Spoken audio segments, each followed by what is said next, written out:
ओम शांति। 9 दिसंबर 2021। बाबा के महावाक्य। मीठे बच्चे, बाप आए हैं तुम्हें राजयोग सिखलाने।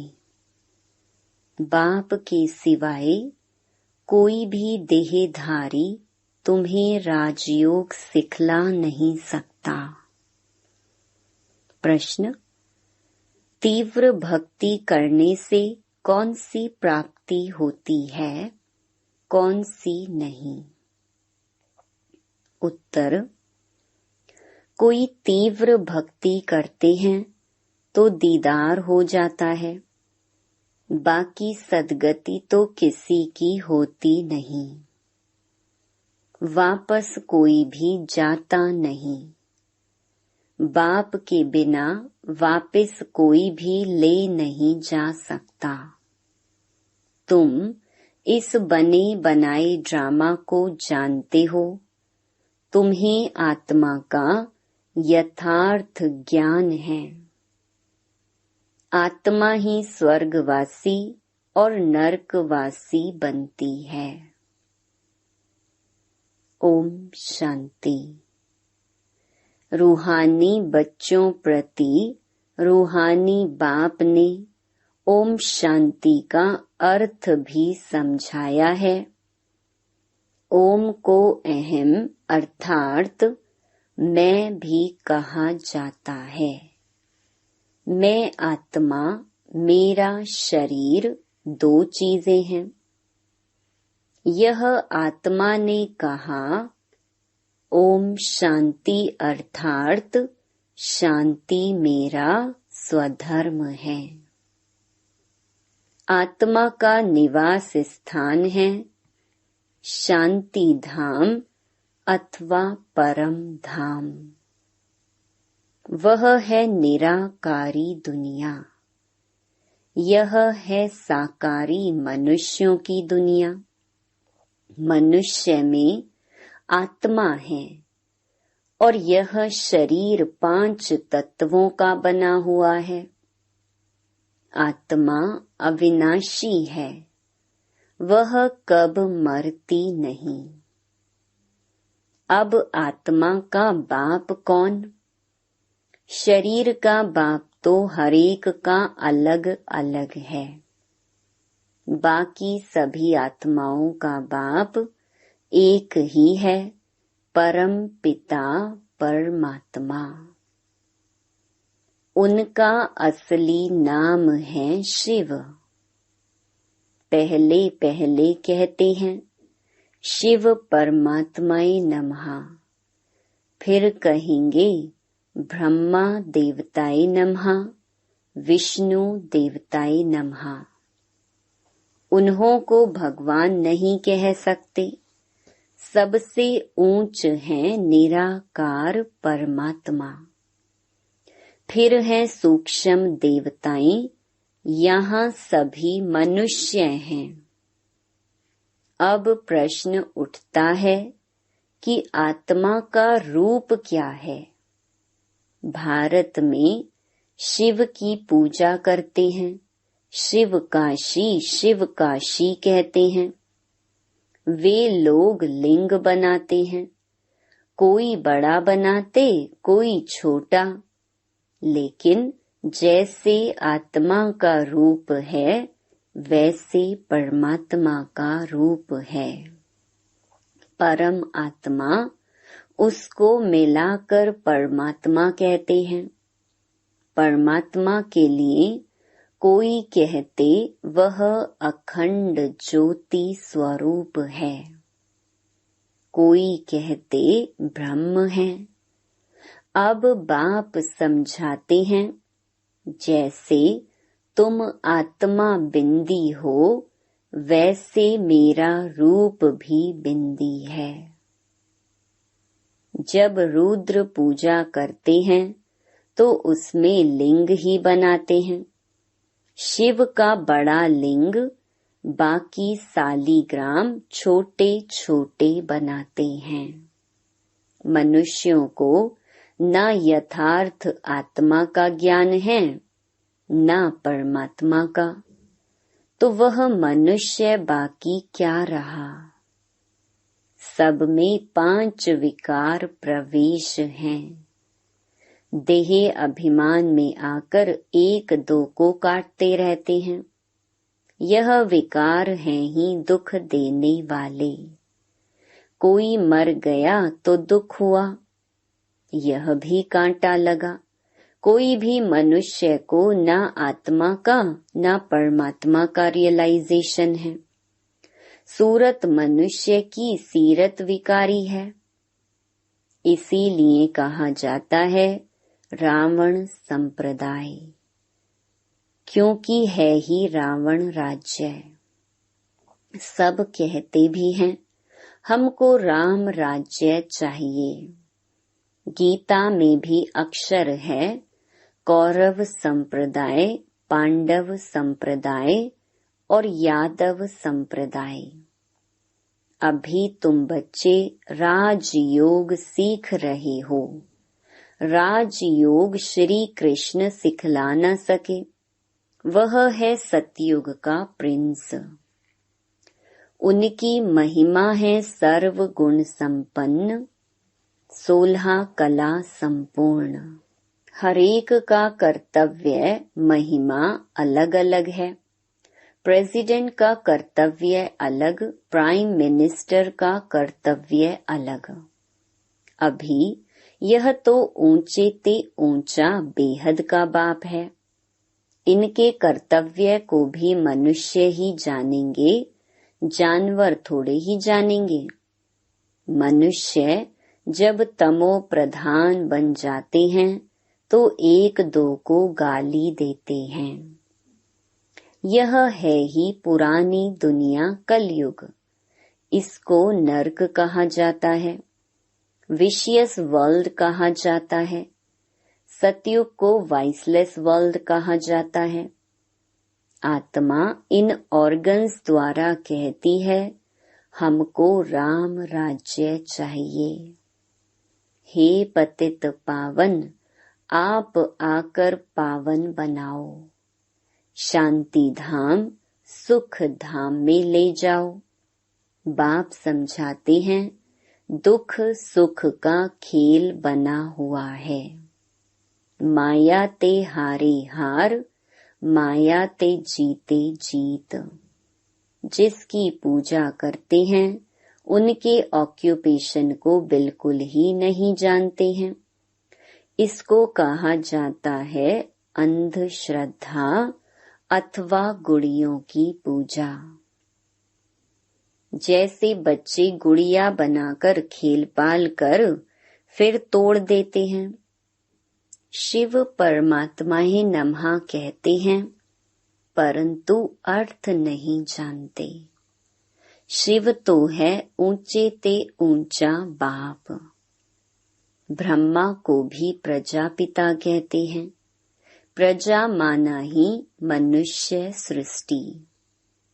शिव है आत्माओं का बाप। सभी को 2 बाप हैं, परंतु सभी आत्माओं का बाप शिव है। उनको दुख हरता सुख करता कहा जाता है। कल्याणकारी भी कहते हैं।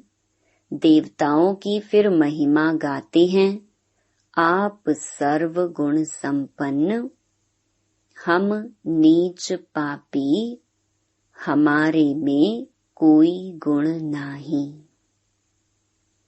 बिल्कुल तुच्छ बुद्धि है। देवताएं स्वच्छ बुद्धि थे। यहाँ है सब विकारी पतित। इसलिए गुरु करते हैं। गुरु वह जो सद्गति करे। गुरु किया ही जाता है वानप्रस्थ में। कहते हैं हम भगवान के पास जाने चाहते हैं। सतयुग में वानप्रस्थ अवस्था कहते नहीं हैं। वहाँ यह मालूम रहता है कि हमको एक शरीर छोड़ दूसरा लेना है। यहाँ मनुष्य गुरु करते हैं मुक्ति में जाने के लिए, परंतु जाता कोई भी नहीं है। यह गुरु लोग सब भक्ति मार्ग के हैं। शास्त्र भी सभी भक्ति मार्ग के हैं। यह बाप समझाते हैं। बाप एक ही है, वही भगवान है। मनुष्य को भगवान कैसे कह सकते? यहाँ तो सभी को भगवान कहते रहते हैं। साईं बाबा भी भगवान, हम भी भगवान, तुम भी भगवान। पत्थर भीतर सब में भगवान, तो पत्थर बुद्धि ठहरे ना। तुम भी पहले पत्थर बुद्धि नरकवासी थे, अभी तुम हो संगम युगी। महिमा सारी संगम युग की है। पुरुषोत्तम मास मनाते हैं ना, परंतु उसमें कोई उत्तम पुरुष बनते नहीं। तुम अभी मनुष्य से देवता कितने उत्तम पुरुष बनते हो। बाप कहते हैं, मैं कल्प के संगम युगे भारत को पुरुषोत्तम बनाने आता हूँ। तो यह भी बच्चों को समझाया है, जैसे आत्मा बिंदी है, वैसे परम पिता परमात्मा भी बिंदी है। कहते हैं, भ्रकुटी के बीच में चमकता है अजब सितारा। आत्मा सूक्ष्म है, उनको बुद्धि से जाना जाता है।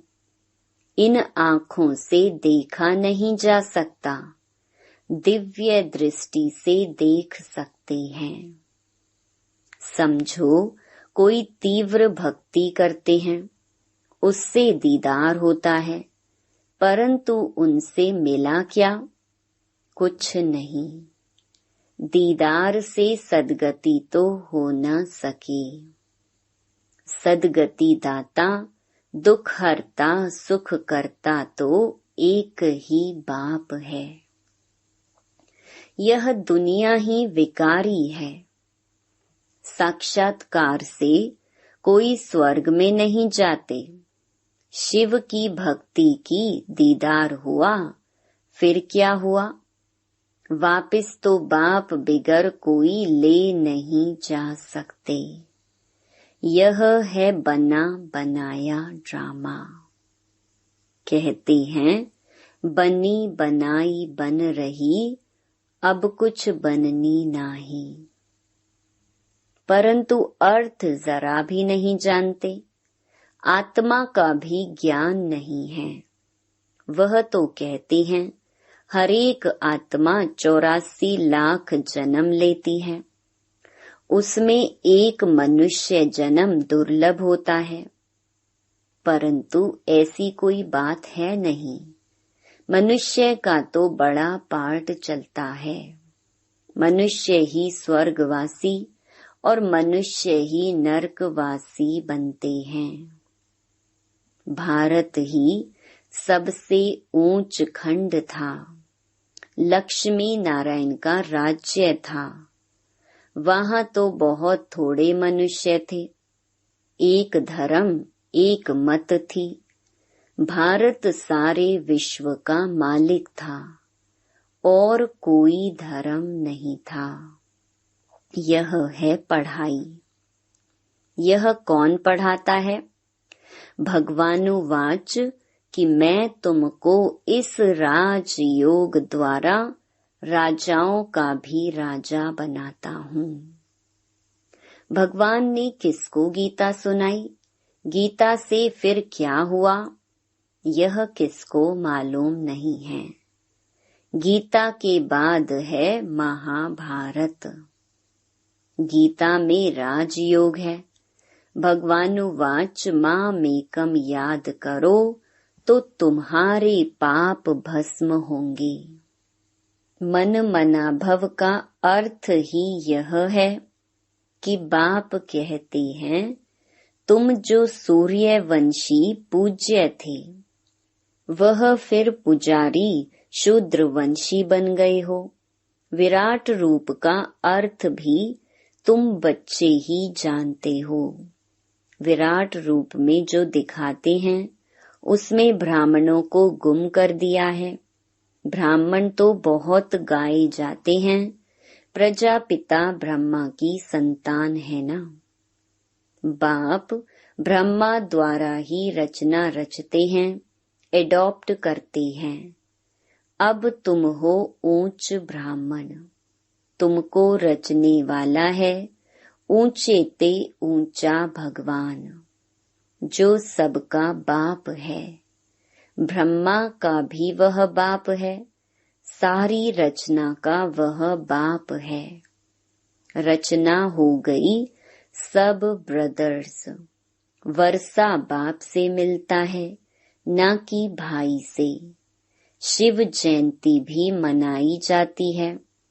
आज से 5000 वर्ष पहले ब्रह्मा तन में शिव बाबा आया था। देवी देवता धर्म स्थापन किया था। ब्राह्मण ही राजयोग सीखे थे, वह तुम अब सीख रहे हो। भारत पहले शिवालय था। शिव बाबा ने शिवालय स्वर्ग रचा और भारतवासी ही स्वर्ग में राज्य करते थे। अब कहाँ राज्य करते हैं? अब पतित दुनिया नरक है। यह कोई समझते नहीं तो हम नरकवासी हैं। कहते हैं फलाना मरा, स्वर्गवासी हुआ, तो अपने को नरकवासी समझना चाहिए। बाप कहते हैं मैंने तुम बच्चों को स्वर्गवासी बनाया था, जिसको 5000 वर्ष हुए। पहले तुम बहुत साहूकार थे, सारे विश्व के मालिक थे, तो ऐसा जरूर गॉड ने ही बनाया होगा। भगवान उवाच, मैं तुमको राजाओं का राजा बनाता हूँ, तो जरूर राजा भी बनेंगे तो प्रजा भी बनेंगे। आधा कल्प है दिन स्वर्ग, आधा कल्प है रात नरक। अब ब्रह्मा तो एक बार आएगा ना। बाप है सबका रूहानी पंडा, वह सभी को वापस ले जाते हैं। वहां से फिर मृत्यु लोक में नहीं आएंगे। अंधों की लाठी एक ही बाप है। बाप समझाते हैं बच्चे, इस रावण राज्य का विनाश होना है। यह वही महाभारत लड़ाई है। मनुष्य तो कुछ भी नहीं समझते। भारतवासी आपे ही पूज्य, आपे ही पुजारी बनते हैं। सीढ़ी उतरते उतरते वाम मार्ग में चले जाते हैं तो पुजारी बन जाते हैं। पहले हम सब पूज्य सूर्यवंशी थे, फिर 2 कला कम चंद्रवंशी हुए, फिर उतरते उतरते पुजारी बने हैं। पहले पहले पूजा होती है शिव की, उसको अव्यभिचारी पूजा कहा जाता है। अब बाप कहते हैं एक निराकार बाप को याद करो और कोई भी देहधारी को याद नहीं करना है। बुलाते ही हैं कि हे पतित पावन, आकर हमको पावन बनाओ, तो मेरे बिगर और कोई कैसे पावन बना सकते हैं। सीढ़ी में दिखाया है कि कलयुग के अंत में क्या है। 5 तत्वों की भक्ति करते हैं। साधु सन्यासी ब्रह्म की साधना करते हैं। स्वर्ग में यह कोई भी होते नहीं। यह सारा ड्रामा भारत पर ही बना हुआ है। 84 जन्म लेंगे। यहाँ भक्ति मार्ग की कोई दंत कथाएं नहीं हैं। यह तो पढ़ाई है। यहाँ तो यह शिक्षा मिलती है कि एक बाप को याद करो। ब्रह्मा विष्णु शंकर को भी याद नहीं करना है। कोई भी देहधारी को याद नहीं करना है।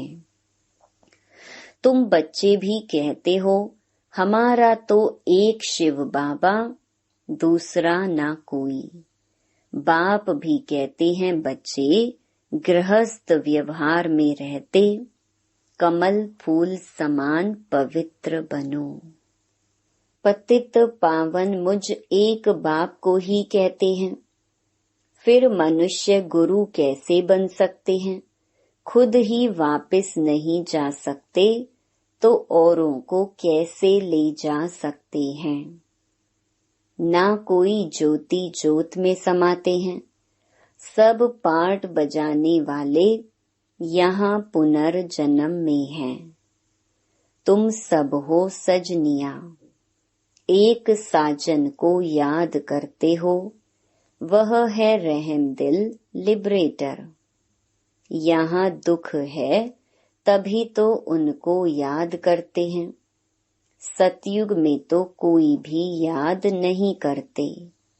बाप कहते हैं हमारा पार्ट ही संगम युग पर है, बाकी युगे युगे अक्षर रॉन्ग लिख दिया है।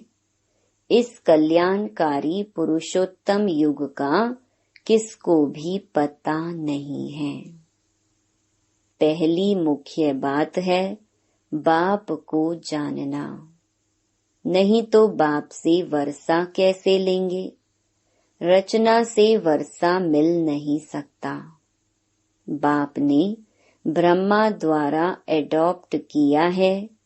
मनुष्य यह नहीं जानते कि इतनी बड़ी प्रजा कैसे पैदा की होगी। प्रजापिता है ना, सरस्वती माँ है या बेटी है, यह भी किसको पता नहीं है। माँ तो तुम्हारी गुप्त है। शिव बाबा ब्रह्मा द्वारा तुमको एडॉप्ट करते हैं। अब तुम हो राज ऋषि। ऋषि अक्षर पवित्रता की निशानी है। सन्यासी हैं हठ योगी, वह राजयोग सिखला न सके।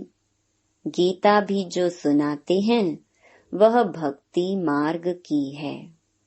कितनी गीताएं बना दी हैं। बाप कहते हैं बच्चे मैं संस्कृत में तो नहीं पढ़ाता हूँ, न श्लोक आदि की बात है। तुमको राजयोग आकर सिखलाता हूँ। जिस राजयोग से तुम पावन बन पावन दुनिया के मालिक बन जाते हो। अच्छा, मीठे मीठे सिकिलधे बच्चों प्रति माता पिता बाप दादा का याद प्यार और गुड मॉर्निंग। रूहानी बाप की रूहानी बच्चों को नमस्ते। धारणा के लिए मुख्य सार। पहला, कभी किसी भी देहधारी को याद नहीं करना है। मेरा तो एक शिव बाबा, दूसरा ना कोई, यह पाठ पक्का करना है। दूसरा, बाप समान रूहानी पंडा बनकर सबको घर का रास्ता बताना है। अंधों की लाठी बनना है। वरदान, सदा बिजी रहने की विधि द्वारा व्यर्थ संकल्पों की कंप्लेन को समाप्त करने वाले संपूर्ण कर्मातीत भव। संपूर्ण कर्मातीत बनने में व्यर्थ संकल्पों के तूफान ही विघ्न डालते हैं। इस व्यर्थ संकल्पों की कंप्लेन को समाप्त करने के लिए अपने मन को हर समय बिजी रखो। समय की बुकिंग करने का तरीका सीखो। सारे दिन में मन को कहाँ कहाँ बिजी रखना है, यह प्रोग्राम बनाओ। रोज अपने मन को 4 बातों में बिजी कर दो। पहला, मिलन माना रूह रिहान। दूसरा, वर्णन माना सर्विस। तीसरा, मगन और चौथा, लगन। इससे समय सफल हो जाएगा और व्यर्थ की कंप्लेन खत्म हो जाएगी। स्लोगन: सफलता को परमात्मा बर्थ राइट समझने वाले ही सदा प्रसन्न चित्त रह सकते हैं। Om Shanti. To watch Peace of Mind channel videos on YouTube, subscribe us on youtube.com/.